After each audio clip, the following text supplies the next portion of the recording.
Hello everyone, in this video I would like to discuss the story of the partition of Jin state. During the spring and autumn period, the state of Jin was one of the five superpowers and was originally the strongest among the vassal states. But it was eventually divided among three powerful noble families. This event marked the beginning of the warring state period in China. What were the causes and consequences of this event? And what impact did it have on China at that time? Let's discuss it in more detail here. The rulers of the state of Jin was relatives of the Zhou royal family, both bearing the surname Ji. After the establishment of the Zhou dynasty, the initial fiefdom was in the former territory of the state of Tang. The first ruler was Tang Shuyu, the son of King Wu of Zhou. Why was he called Tang Shuyu? This name can be understood as follows. His surname was Ji, and his name was Yu. He was the third son in his family, and his fiefdom was in Tang. Similar peculiar naming conventions can often be seen in ancient Chinese texts. So it is important to grasp the method of understanding these names of titles. Tang Shuyu's mother was the daughter of Jiang Ziya. It is said that before Tang Shuyu was born, his father Jifa, the king Wu of Zhou, had a dream in which the heavenly emperor told him that his third son would be excellent and would manage the land of Tang.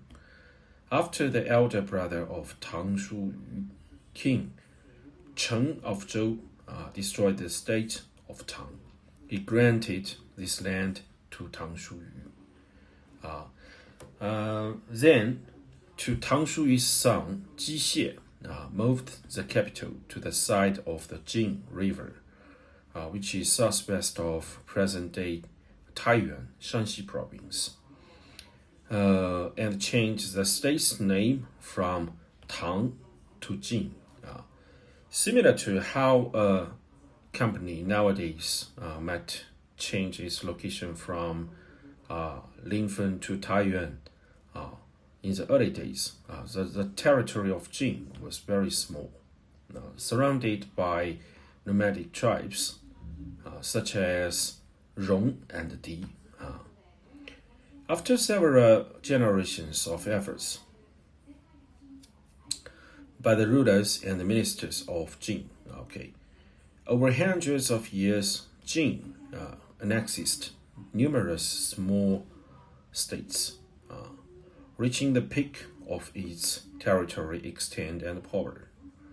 Its territory included all of present-day Shanxi province, eastern and northern Shanxi province, central and southern Hebei province, western and northern Henan province, northwestern Shandong province, and parts of Inner Mongolia. So now we will say how big it is, and it's really a superpower at that time. Of course, Jin was not the only state expanding its territory. Qin, Chu, and Qi were doing the same.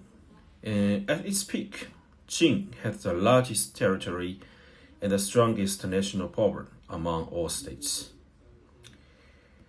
However, the irony of history is that whether it is a country or an individual, once it reaches its peak, it is bound to decline.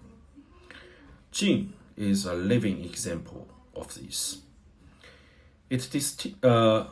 it's disintegrated from the most powerful vassal state during the spring and autumn period into these states, into three states. Okay, Zhao, Wei, and Han. In Chinese history, this event is known as the Partition of Jin. In 403 BCE, King Wei Lie of Zhou issued an edict elevating the noble families Wei Si, Zhao Ji, and Han Jue to the status of vassal lords, thus dividing the state of Jin. So, who were these three families, and how was he able to divide the powerful state of Jin? Let's delve into that next. The ancestor of Wei was a descendant of Bi Gonggao and shared the same surname Ji with the Zhou royal family. His descendants were granted the land of Wei, and by the time of Wei Shu, they had become the chief ministers of Jin. After 3 generations, the founder of the state of Wei was Wei Si. Okay. And the ancestor of Zhao was a descendant of Zhao Fu. They were originally of the Yin surname. During the Shang dynasty, there were 2 brothers, E Lai and Ji Sheng, who were highly trusted ministers of King Zhou of Shang. Both died in battle during the fall of the Shang dynasty by King Wu of Zhou. Zhao Fu is a descendant of Ji Sheng, was rewarded by King Mu of Zhou with the land of Zhao. The descendants of E Lai continued to thrive in the land of Zhao. Thus, the Zhao family of the Yin surname.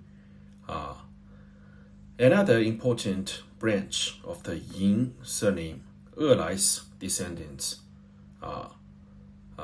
Feizi, was rewarded with the land of Qin for his achievements in house breeding for King Xiao of Zhou.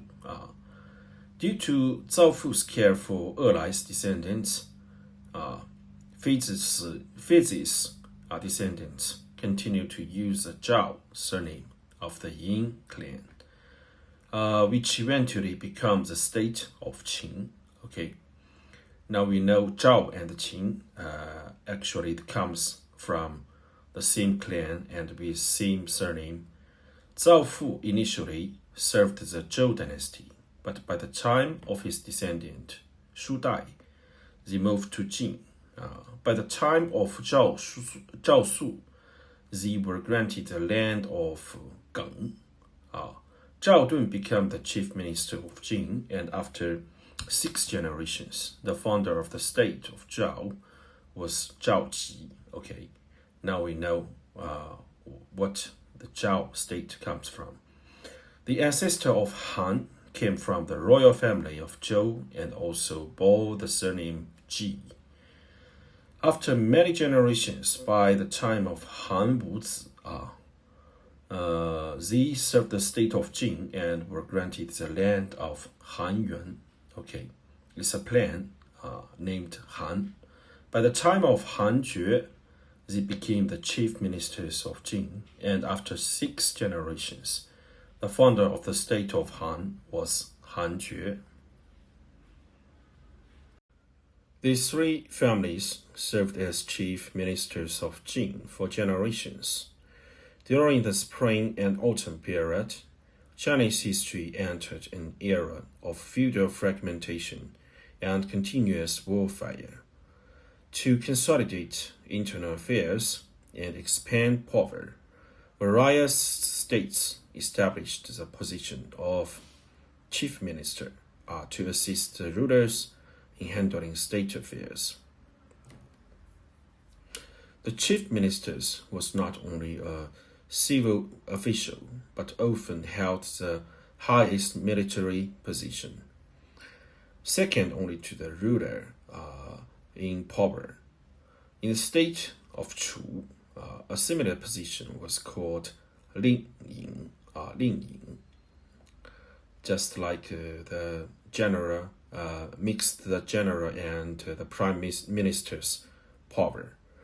The three families were vassals of Jin for generations and considered ministers to the Zhou dynasty.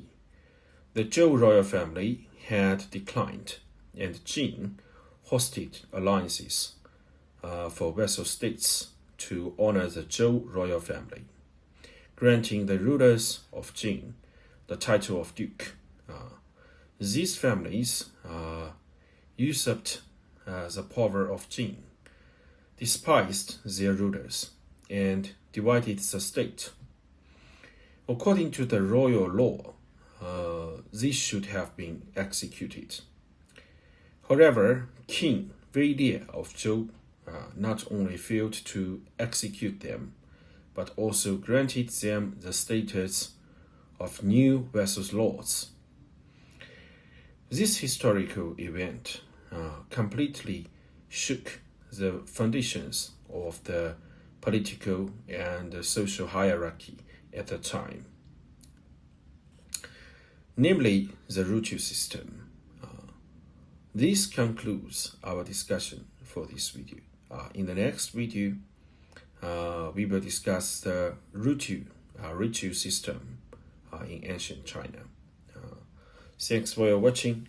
If you like it, please like and subscribe, and welcome for your remark. And okay, thank you.